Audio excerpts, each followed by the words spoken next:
Well, all right, it has gone round and round for 30 years now. But it's not just Trekkers who seem interested in watching reruns of the old Star Trek, or indeed The Next Generation and Deep Space Nine. Comics, it seems, are fascinated with the whole Star Trek thing. And so, too, are impressionists. Not too many try to do James T. Kirk, but Spock, on the other hand, is a different proposition. Logically, all one has to do is keep saying logically, and logically people will know who one is trying to take off. My personal favorite, though, has to be Dr. McCoy. McCoy always sounded to me like a motorbike that was having trouble starting, you know? Jim! Jim! Jim! Jim! Star Trek, old and new, is so popular and so much fun to parody that no one, it seems, can resist donning these old 70s Wolves shirts or a pair of plastic ears and uttering immortal phrases like, "The engines can't take any more, Captain."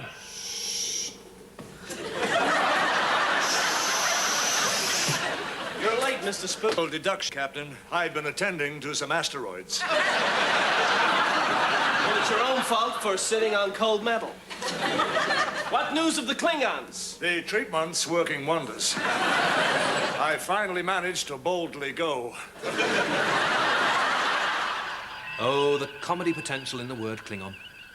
But you know, it always amazed me that despite all the weaponry and the technology available here on this very Enterprise, the warp drives, the tractor beams, the photon torpedoes, despite all this, every episode seemed to me to end up with Captain Kirk having a fist fight with some bloke in some sand. You know, Mr. Spock would always say, "Logically, Captain, we should hold them in a tractor beam, then use the photon torpedoes and the warp drive." Jim! Jim! Damn it, Jim! Get on this motorbike with me and we'll ride off into the sunset, Jim! Live, starting 402704.218. About 11 o'clock. We are trying to avoid a collision with what at first appeared to be an enormous meteorite, but which, as it now appears somehow to be following us, I am assuming to be a vast, intelligent life form. We must find out what this thing is made of. Only then can we truly know what we are dealing with. Mr. Izzard, you've been scanning this thing pretty much all morning. Can you tell us of what it is made? Yeah, it's, jam. Did you say jam? Yeah, it's definitely jam. It's a huge piece of flying jam, and it's going, "Hey, look at me, I'm groovy." Extraordinary. It is indeed a piece of Terran jam. Where can it have come from? My scanners tell me that it fell from a huge piece of toast. Mr. Izzard, are you sure that your prognosis is truly accurate? Wait. No, you're right. It's not jam. It's not jam, not jam. It is an enormous lump of goose poo.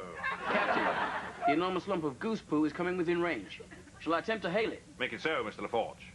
Mr. Izzard, at our present rate of acceleration, how long do you think it will be before a possible collision? Well, let's have a look.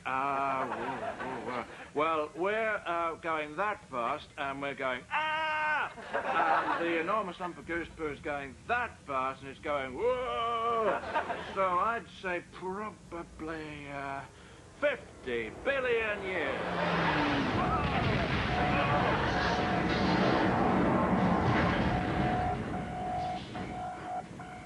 Never do that bit again. Oh. Engage the rectification manifesto to position 4.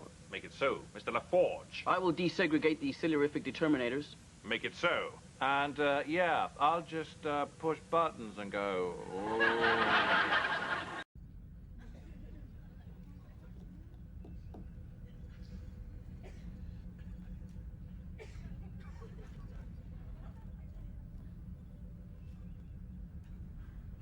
Mr. LaForge, Yes, Captain.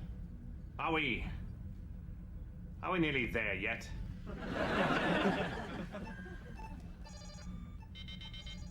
Not long now, Captain. Good. Any chance of stopping at a little chef, Mr. Data? Ginster's pie. If we see one, we'll stop, Captain. Make it so.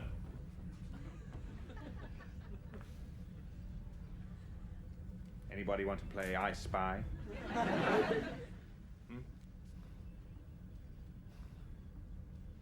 Come on. I spy with my little eye something beginning with S. I said I spy with my little eye something beginning with... Space. Space, yes. Well done, Counselor. One. Psychic powers of the Betazoids never cease to amaze me. I didn't use my psychic powers, Captain. I just remembered that it's been space every time we've played since Stardate 236701, when for a few hours it was stars. All right. What about the one where you make names from number plates, Captain? Bored of that. Well, if you're interested, the mileometer is about to change to 1,000 million, Captain. Oh, let's see.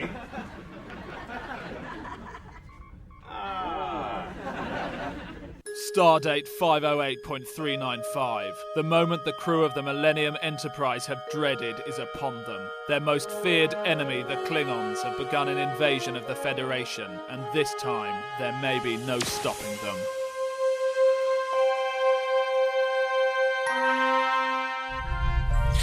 All right, boys, listen up. Word is it's kicking off big time. We're going to have a tear up with the Klingons. Klingons? They're naughty. They are proper naughty, Jim. Yeah, I know, they're proper naughty, moody geezers, but don't worry, right? I sent Bones down there, early bells, having a bit of a nose around. He's keeping his minces peeled in case it comes on top. Bones, you there, son? Yeah, I'm here, Jim. Here, how's the family? Yeah, sweet as a nut as it goes, son. What's the script? To be fair, ain't a lot happening as it goes. What, no Klingons? No. No Klingons? You're having a Turkish, son? No, mate. You ain't mugging us off here, are you, Bones? No. Straight up. I ain't popped a single Klingon boat. I don't believe this. I don't believe this. This is a liberty. This is a liberty. They've mugged us off, ain't they? We've been mugged off by the Klingons. Mugs. They've mugged us right off. You going to have that, Jim? What do you think? Do you think I'm going to have that? Do you think I'm going to have that off them mugs? Bones, get yourself back up here, son. I tell you what, this is going to get proper naughty.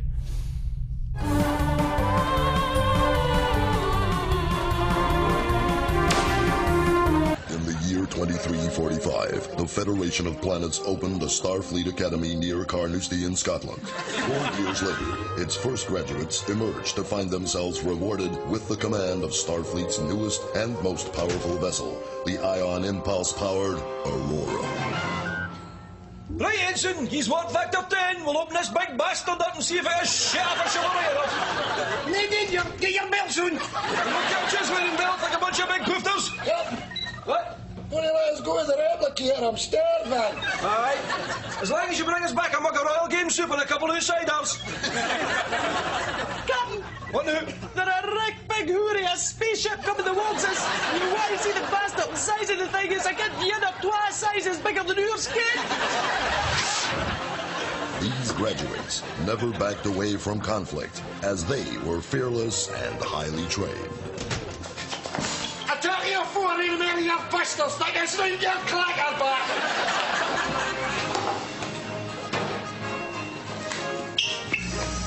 What you need, you dafty? Well, I'm just saying I go on a holiday, camp them holiday, daft, Ken. Oh.